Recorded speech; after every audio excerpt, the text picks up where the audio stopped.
Welcome to Pinnacle Performance Company's Fishbowl Friday with Pinnacle co-founder and COO G. Riley Mills and master instructor and editorial director Brad Lawrence.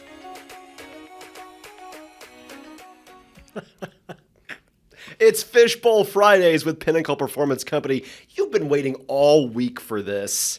Gary, how does this work? Yeah, for those of you who have not joined us for one of these, we got a fishbowl here with a bunch of questions in it, all around collaboration and communication. We're going to draw one. We're going to talk about it, maybe offer up some insights, some tools, and then send you off into your weekend.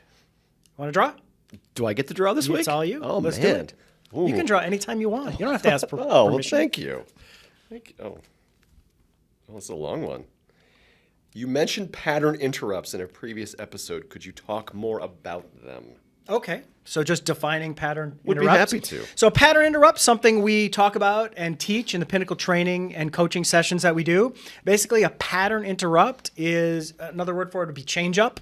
It's something you can do to switch gears, to surprise your audience, to keep them engaged with you. Something, just like it says in the name, it's breaking up the pattern. Yeah. So if you're doing a presentation and it's just you talking for an hour one way, that's not going to keep an audience's attention. So you want to break it up with some what we call pattern interrupts. What are some of your favorites? Well, I'll get to that in a bit, but it's all about managing attention spans, right? Yeah. I mean, what is the stat now? I feel like they're always doing studies on Yeah, this. it depends on if you're looking at a screen or doing an activity, but generally for a presentation or a speech or a sermon in church, 5 minutes is about how long you can engage people. They can pay attention before they start to get restless or distracted. So you got to at least every 5 minutes switch it up, surprise them, do something. And how many 5-minute meetings do you? Zero. Yeah, right.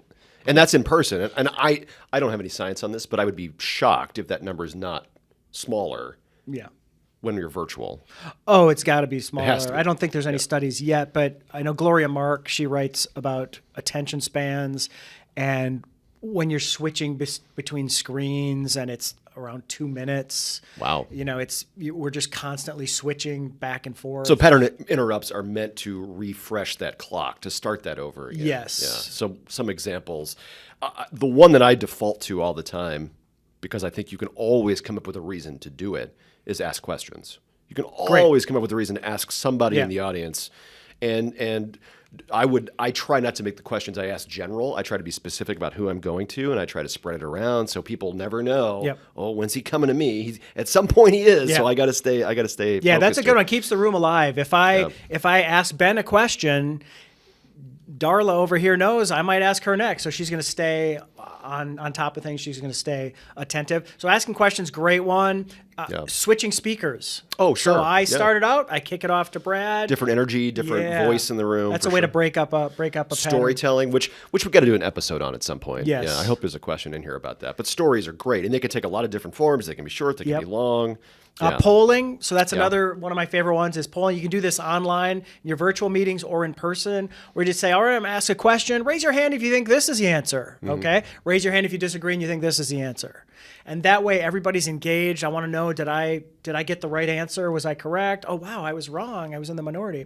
That can be a fun way. What's another pattern interrupt that we didn't hit yet? Fun facts or interesting data points. Oh, right. I mean, so much of, I think, what drives meetings and professional interactions nowadays is data, financials, things like that. But if you've got numbers that really pop or stand out, they can function as a pattern interrupt. Any kind of physical activity. Yeah. So just writing something down, having them write this down, that's a good one. Just some sort of physical. If you can have them stand up and put an exercise into their body, try this thing you're talking about. That can be fun. Jokes, humor. Those are all good. You talk storytelling, which is a great way to break things up. Everybody loves a good story. There's a lot contained in what we just said. I mean, Yeah. they all have different variations and subcategories and things like that. Most of them do anyway.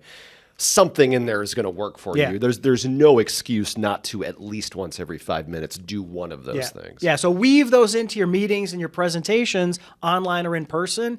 It just keeps it moving and keeps it flowing. It keeps your audience surprised on the edge of their seat, like a good movie, like a good TV show, like a good book. Yeah. Pattern interrupts. Try those out. If you don't use them, that is your Fishbowl Friday tip for this week. Exciting. Have a great weekend, everybody. See you next time. If you'd like to submit a question for the Fishbowl, drop us an email at fishbowl@pinper.com. If you'd like to learn more about Pinnacle Performance Company, email us at info@pinper.com. Don't forget to subscribe, follow, and tell your friends. See you next week